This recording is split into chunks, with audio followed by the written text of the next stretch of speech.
स्वागत है आपका इस बुलेटिन में। मैं हूं आपके साथ मेनका चौधरी और बुलेटिन की शुरुआत लखनऊ से आ रही इस खबर के साथ कि राजधानी लखनऊ के लोग जो हैं वो सुबह 9:30 बजे से शाम 6 बजे तक निकलने पर रोक लगा दी गई है। प्राइवेट गाड़ी इस बीच कहीं नहीं निकल सकती, किसी भी वजह से नहीं।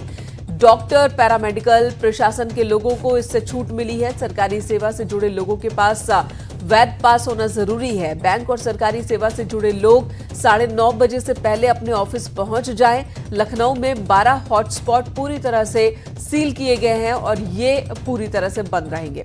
तो पूरे लखनऊ क्षेत्र में, राजधानी में 12 हॉटस्पॉट चिन्हित किए गए हैं जो कि सील कर दिए गए हैं और यहां पर आवाजाही पूरी तरह से प्रतिबंधित। यहां पर लोग घरों से बाहर नहीं निकल सकते। और साथ ही जो एक बड़ा फैसला लिया गया वो ये कि जिन लोगों को भी जरूरी काम के लिए दफ्तर जाना है, ऑफिस जाना है, तो वो सुबह 9:30 बजे से पहले ऑफिस पहुंच जाए और शाम 6 बजे के बाद ही निकल सकते हैं। इस बीच प्राइवेट गाड़ियों पर रोक है। लखनऊ की सड़कों पर प्राइवेट गाड़ियां नहीं चल सकती हैं। बस डॉक्टर और पैरामेडिकल स्टाफ को ही इससे छूट मिली है।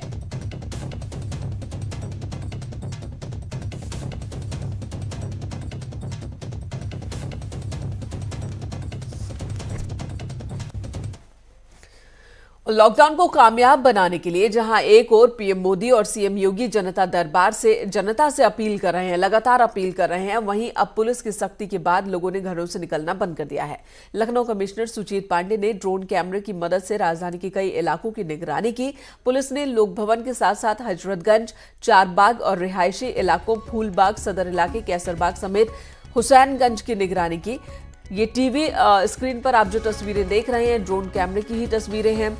इन सड़कों पर पैर रखने की तक की जगह नहीं होती थी, लेकिन अब यहां पर सन्नाटा पसरा है।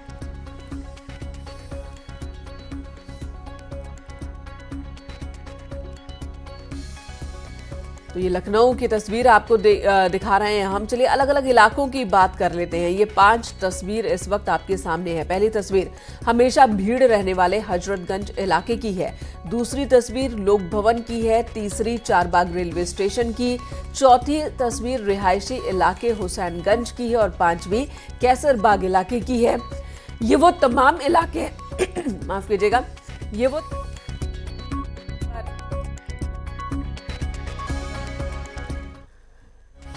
वो तमाम इलाके हैं जहां पर चहल पहल रहा करती थी।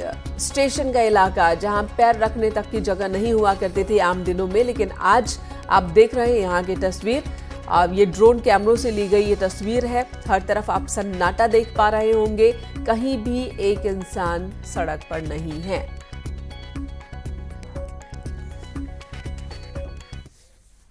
तो दिल्ली में भी पुलिस ने लॉकडाउन को कामयाब बनाने के लिए ड्रोन कैमरे की मदद ली है और दरियागंज एरिया के हालातों का जायजा लिया।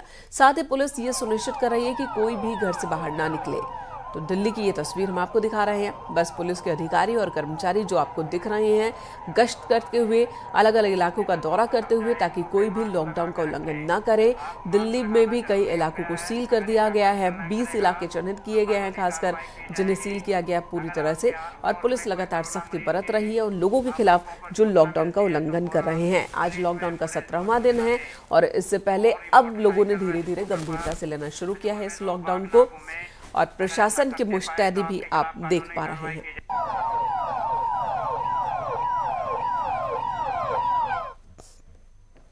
इतना बड़ी खबर फिरोजाबाद से, जहां पर प्रशासन ने एक और हॉटस्पॉट बढ़ाया है। जिले में हॉटस्पॉट की संख्या बढ़कर 5 हो चुकी है। टुंडला के प्रतापपुर गांव को प्रशासन ने वो इलाका घोषित किया है जहां सील कर दिया गया है। ये इलाका भी आगरा के प्राइवेट अस्पताल का वर्कर कोरोना पॉजिटिव मिला था जो इस इलाके का रहने वाला था, जिसके बाद इस इलाके को भी हॉटस्पॉट चिन्हित किया गया है।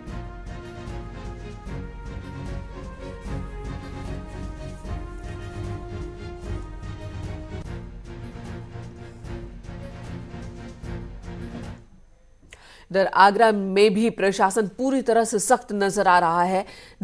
जो एरिया सील किए गए हैं उन एरियाज की खास निगरानी की जा रही है। पुलिस बल को तैनात किया गया है हर इलाके में। हालांकि लोग सड़कों पर नहीं निकल रहे हैं और लॉकडाउन को कामयाब बनाने की प्रशासन की कोशिश में मदद कर रहे हैं।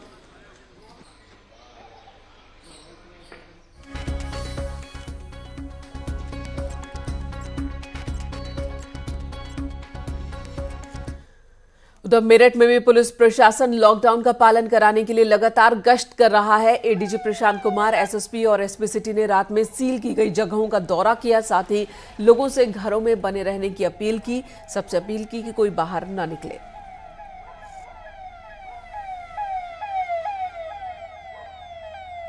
एरियाज क्वारंटाइन थे और जो एरिया सील किए गए थे उसमें जिन लोगों ने पूरे जनपद में उल्लंघन किया, उसका प्रयास किया, उसमें 17 मुकदमे पंजीकृत किए गए हैं।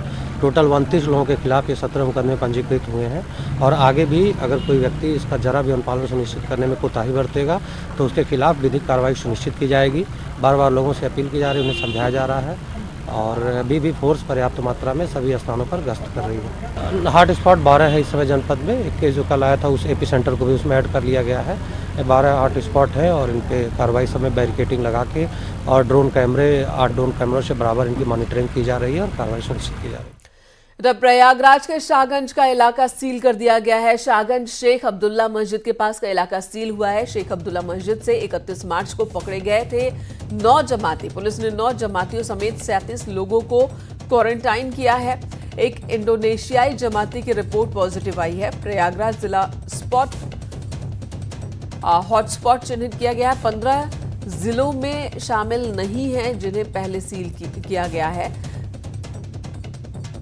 कोरोना पॉजिटिव जमाती कोटवा बनी लेवल 1 अस्पताल में भर्ती है। तो कोटवा के लेवल 1 अस्पताल में भर्ती है ये शख्स और फिलहाल यहां पर भी एक कोरोना पॉजिटिव शख्स के सामने आने के बाद इस इलाके को भी सील कर दिया गया है। प्रयागराज की अगर हम बात करें तो ये हॉटस्पॉट जिलों में शामिल नहीं, लेकिन अब ये जिला भी शामिल हो गया है।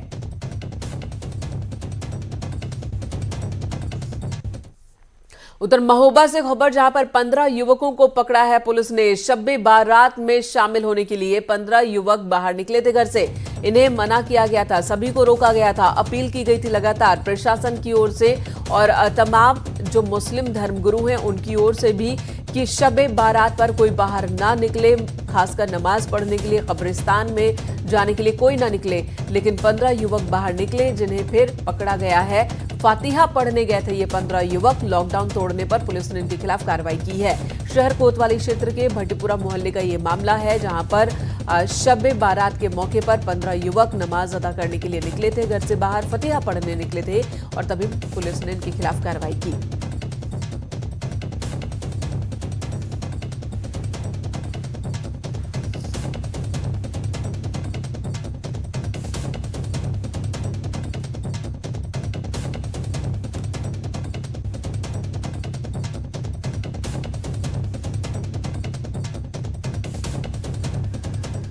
और इस वक्त 17वें दिन लॉकडाउन के क्या हाल हैं, ये जानने के लिए चलते हैं हम अपने सहयोगियों के पास। इस वक्त अमित सिंह हमारे साथ ग्रेटर नोएडा से हमारे सहयोगी मौजूद हैं। हमारे साथ सीतापुर से संदीप मिश्रा हैं, अभिषेक हैं आजमगढ़ से, सभी के पास बारी बारी से। अमित, सबसे पहले तो आप ये बताएं, नोएडा, ग्रेटर नोएडा का क्या हाल?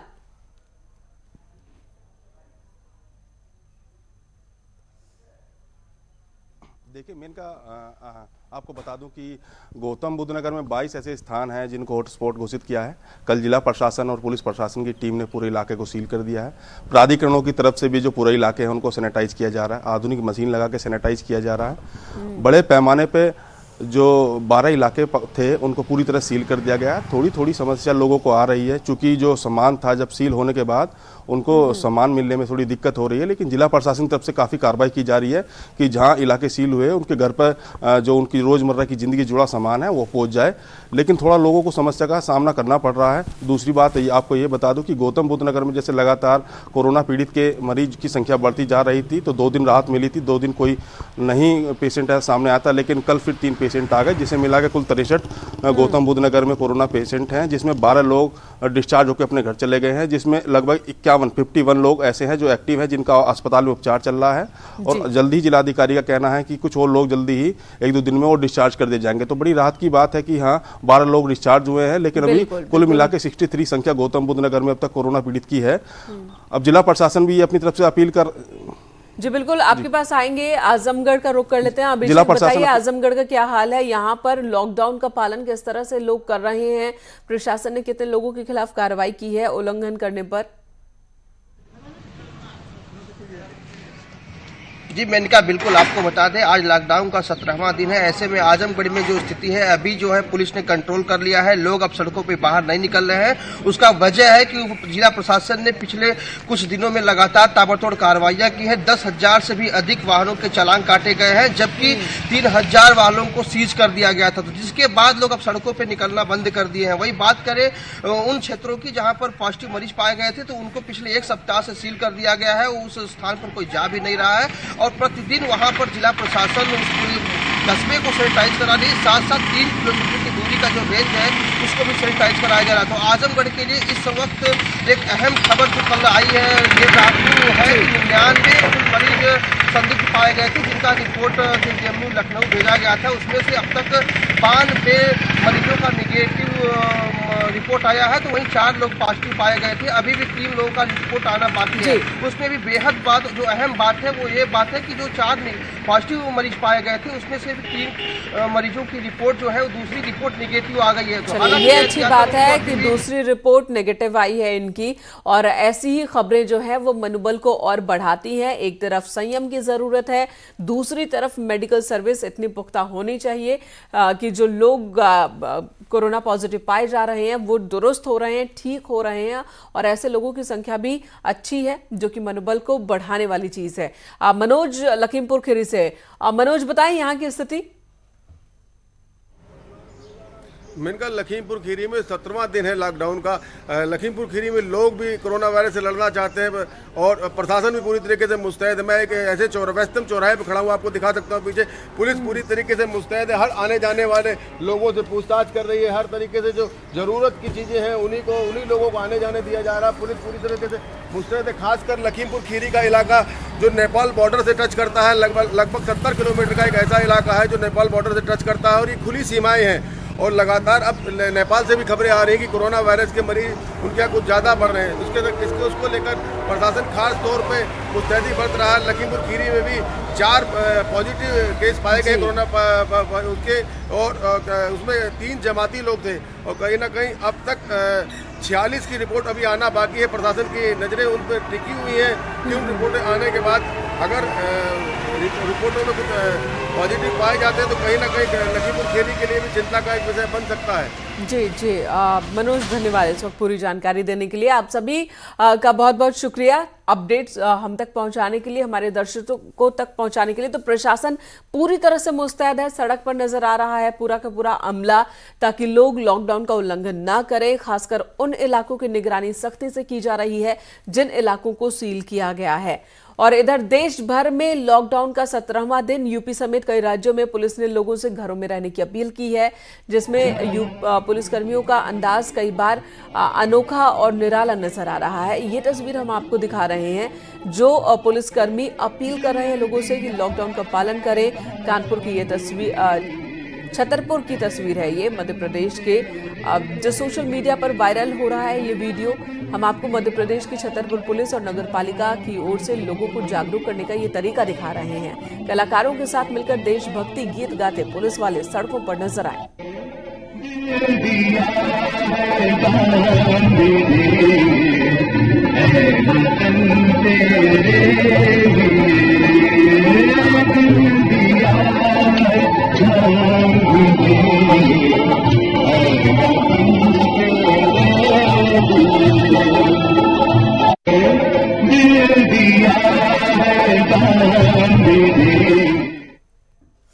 तो देश कोरोना जैसी महामारी से लड़ रहा है, लेकिन ऐसे में भी जालसाज सुधरने का नाम नहीं ले रहे हैं। इस संकट में साइबर जालसाजी एक बार फिर से बहुत ज्यादा देखने को मिल रही है। फर्जी आईडी बनाकर कोरोना से बचाव के लिए पैसे मांग रहे हैं लोग। जालसाजों ने प्रधानमंत्री राहत कोष से मिलती जुलती एक आईडी बनाई है। वहीं फर्जी आईडी का पता चलने पर प्रशासन ने जांच शुरू कर दी है।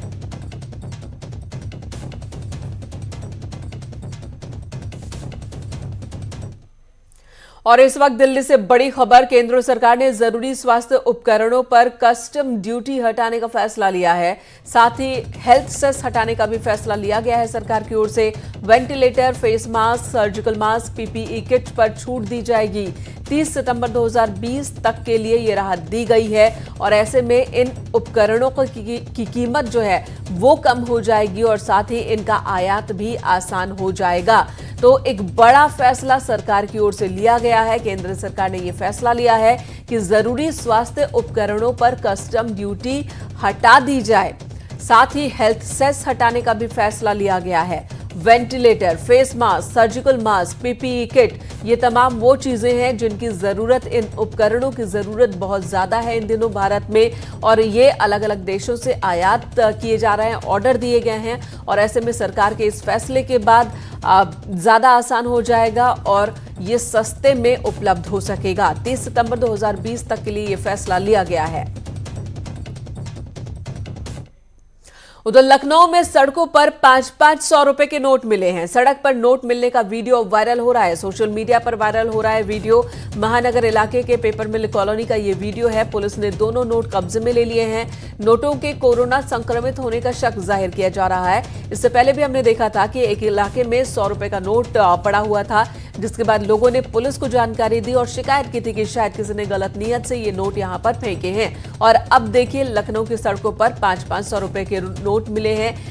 इसी बीच एक वीडियो सोशल मीडिया पर लगातार वायरल हो रहा है जिसमें एक शख्स ये दावा कर रहा है कि वो कोरोना से संक्रमित है और नोटों को वो संक्रमित करके सड़कों पर फेंकेगा और पूरे भारत में कोरोना के संक्रमण को बढ़ाएगा। इस तरह का एक वीडियो भी सोशल मीडिया पर वायरल हो रहा है। इसी बीच अब 500-500 रुपए के ये नोट मिले हैं। एक्सक्लूसिव तस्वीरें इस वक्त आप देख रहे हैं न्यूज 18 पर। सबसे पहले ऋषभ मणि त्रिपाठी हमारे सहयोगी इस वक्त हमारे साथ फोनलाइन पर मौजूद हैं। ऋषभ, क्या कुछ जानकारी है आपके पास इस घटना को लेकर? इनका देखिए कल देर रात की घटना है। ये पेपर मिल कॉलोनी इलाका है महानगर थाना क्षेत्र का। वहां पर 500-500 के 2 नोट मिले थे सड़क पर। तो पुलिस को तुरंत सूचना दी गई। पुलिस के जवान मौके पर पहुंचे, उन्होंने अपने सीनियर अधिकारियों को बताया है और जो जानकारी मिल रही है उसके मुताबिक जो जनरल डायरी होती है, जीडी में इंस्पेक्टर ने इस नोट की एंट्री की है, डॉक्टर से सलाह ली है।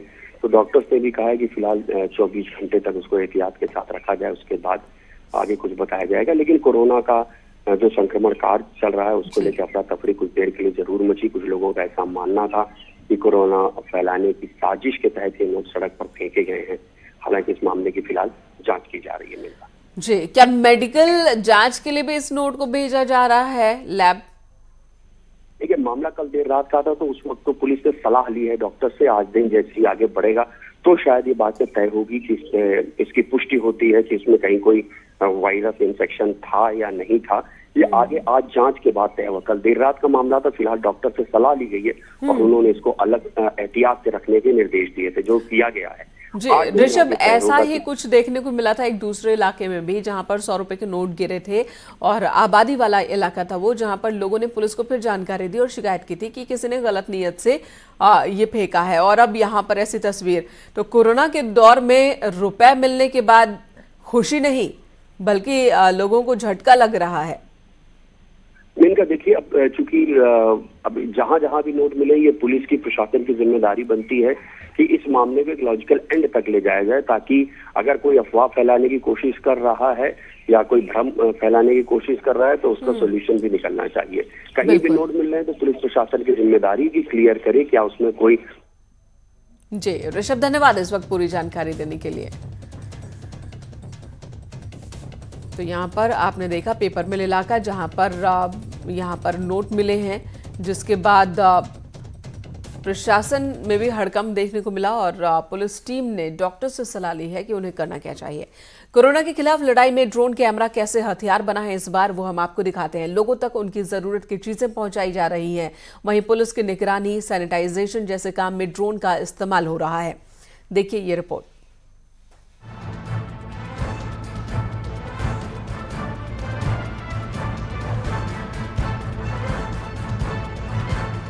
चीन की वुहान से शुरू हुए कोरोना वायरस ने पूरी दुनिया को अपनी चपेट में ले लिया है। नोवल कोरोना वायरस से दुनिया के ताकतवर देश भी धराशायी हो चुके हैं। हिंदुस्तान भी कोरोना के जद से बाहर नहीं है। कभी ना ठहरने वाले देश अब रुक गए हैं। देश भर में इस वायरस ने खतरे की घंटी बजा दी है। पूरे हिंदुस्तान में लॉकडाउन है। गलियां खाली हैं, सड़कें सुनसान हैं, मॉल और मल्टीप्लेक्स में अब नहीं बचे इंसान हैं। विज्ञान का ज्ञान कोरोना की पजल में कहीं उलझ सा गया है। आसमान में उड़ने वाले हवाई जहाज अब पार्किंग में धूल फांक रहे हैं। सर्दी की सबसे बड़ी जंग में हर कोई अपने अपने तरीके से सहयोग कर रहा है। ड्रोन टेक्नोलॉजी भी उन्हीं में से एक है, जिसका इस्तेमाल कोरोना के खिलाफ छिड़े कंट्री वाइड वॉर में किया जा रहा है। उत्तर प्रदेश, उत्तराखंड, महाराष्ट्र, राजस्थान, एमपी, केरल, कर्नाटक, हर जगह ड्रोन की मदद ली जा रही है। आज हम आपको दिखाने जा रहे हैं कि कैसे कोरोना के खिलाफ लड़ाई में टेक्नोलॉजी कर सकती है इंसान की भलाई।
दवा जो है वो 2-3 घंटे तक चलेगी, लेकिन ये शुरू में एक बार में 20 से 25 मिनट इसकी एक फ्लाइट होगी और उसके बाद उसमें दवा का छिड़काव करने के बाद ये वापस आएगी।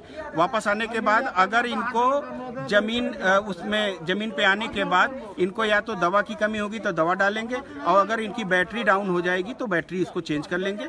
एक बार में ये 20 से 25 मिनट के बीच में जो है इनकी उड़ान होगी। ये सभी हॉट स्पॉट पे हम लोग कराएंगे। नोएडा ही नहीं, प्रदेश के दूसरे शहरों में भी ड्रोन की मदद से कोरोना का सामना किया जा रहा है। ये तस्वीर पश्चिमी यूपी के मेरठ की है, जहां जिला प्रशासन की टीम चप्पे चप्पे पर ड्रोन से नजर रख रही है।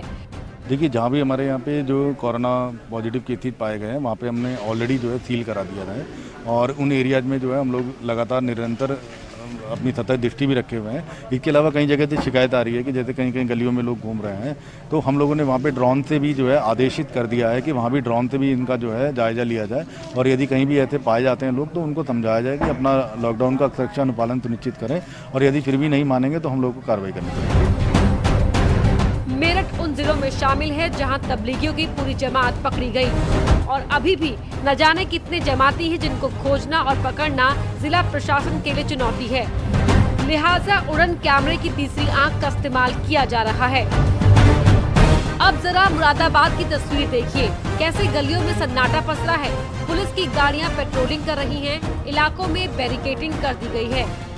आप देख सकते हैं पूरा इलाका में सन्नाटा है। इक्का दुक्का लोग अपने अब घरों को जा रहे हैं। जो बाजार में खरीदारी करने निकले थे 12 बजे से शाम 4 बजे तक का जो समय था, उसमें जो लोग खरीदारी करने निकले थे अब वो लोग वापस लौट रहे हैं। पूरी तरह पुलिस सड़कों पर है और यहाँ पर लोगों को बाहर निकलने नहीं दिया जा रहा है। आप देख सकते हैं पुलिस ने इस तरह जो गलियां हैं उन गलियों को बंद कर दिया है और वहां पर लिख दिया है कोरोना संक्रमण प्रभावित क्षेत्र, आना जाना पूर्णतः वर्जित, उल्लंघन करने वालों पे कार्रवाई की जाएगी। यही नहीं, खुद पुलिस भी गलियों में घूम घूम कर लोगों को आगाह कर रही है कि घर में रहे, सुरक्षित रहे। तबेला क्षेत्र को प्रशासन द्वारा संभावित कोरोना प्रमाणित क्षेत्र घोषित किया गया है, इसलिए इस इलाके के लोगों को अपने घर में ही रहना है। पुलिस की कवायद के बावजूद भी लोग मानते नहीं हैं, लिहाजा मुरादाबाद प्रशासन ने ड्रोन कैमरे से पूरे शहर की रिकॉर्डिंग करवाई और जब ड्रोन शहर की ऊंचाइयों से होता हुआ गलियों में पहुंचा तो कई लोग लॉकडाउन में भी घूमते हुए दिखाई दिए। मुरादाबाद में तबलीगी जमातियों को छुपे होने की आशंका है, लिहाजा ड्रोन से उन लोगों को खोजने की भी कवायद है। गलियों में जब ड्रोन आया तो कुछ लोग इधर उधर भागने लगे तो कुछ चौकन्ना होकर इसे निहारने लगे। कोविड-19 की इस लड़ाई को टेक्नोलॉजी के सहारे लड़ने में ही भलाई है, क्योंकि इससे संक्रमण फैलने का खतरा लगभग न के बराबर होता है। साथ ही किसी एक जगह पर बैठकर पूरे इलाके की निगरानी भी की जा सकती है। ड्रोन की मदद सिर्फ संदिग्धों को पहचानने में ही नहीं बल्कि शहरों के सैनिटाइजेशन के लिए भी की जा रही है। और इस कड़ी में जो नया नाम जुड़ने वाला है वो है पीएम मोदी का संसदीय क्षेत्र वाराणसी। ड्रोन से ली गई चमचमाती काशी की तस्वीरें किसी को भी आकर्षित कर सकती हैं। कोविड-19 की वजह से सुबह बनारस की बात अब पुरानी हो गई है। काशी के वासियों को कोविड-19 से जल्द निजात मिले, इसके लिए सिटी एडमिनिस्ट्रेशन ने पूरे शहर को ड्रोन से सैनिटाइज करने पर विचार किया है। ड्रोन टेक्नोलॉजी कोरोना की लड़ाई में कारगर साबित हो रही है, फिर चाहे डोर टू डोर डिलीवरी हो या फिर संदिग्धों की निगरानी। कोरोना संकट में ड्रोन कैमरा कारगर साबित हो रहा है। तो इधर कोरोना की महामारी को लेकर किए गए लॉकडाउन के दौरान इमरजेंसी ड्यूटी निभा रहे हैं और हमारे पुलिस के कर्मी, और इसी बीच ड्रोन कैमरों का भी इस्तेमाल कर रहे हैं वो। फिलहाल इस वक्त बुलेटिन में इतना ही। ब्रेक के बाद भी खबरों का सिलसिला जारी है।